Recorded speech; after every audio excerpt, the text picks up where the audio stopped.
I'm Jordan Howard. I'm our Director of Sales. I work for a company called ConverSight. We're a technology company, software company that is helping companies streamline reporting, streamline any of their decision making and taking the guesswork out of a lot of their planning. So ConverSight, as the name is conversational insights. It's this ability to be able to ask questions to your data and quickly get information back to you.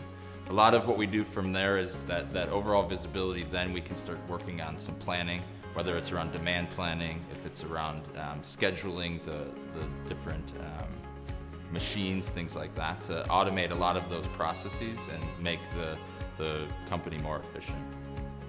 Our co-founders, they had been in the tech space working with manufacturers and supply chain specialists for 20 years each, and they found this massive gap where there was this influx of data and there was a lot of investment in data, but there were very few people who know how to do anything with that data, to know how to get insights, to make good decisions quickly for the business.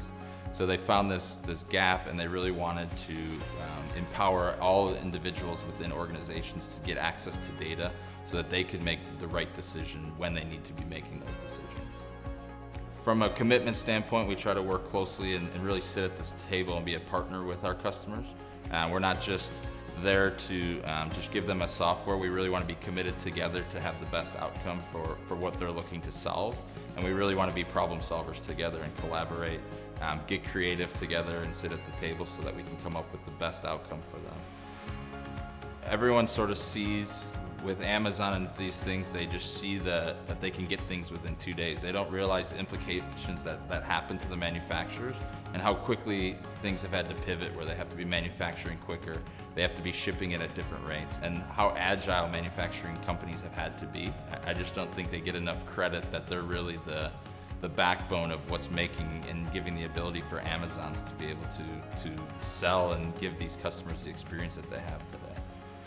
The TMA community to us is really about learning and being around the manufacturers that we're trying to help solve real life problems. The more we can be with them and understand some of the ongoing struggles that they have, the more we can continue to change our platform and be there for them as these real life problems come up for them. Continuing to grow with TMA, we can be better for our customers. We can be able to empathize with them, be able to hear the problems on the ground floor so that we can continue to make the platform and help them with the problems that they're having today, and just getting to know them better and getting to know where their pain points are, what's keeping them up at night. We can start to really manifest our product to help with those solutions and prioritize them for them.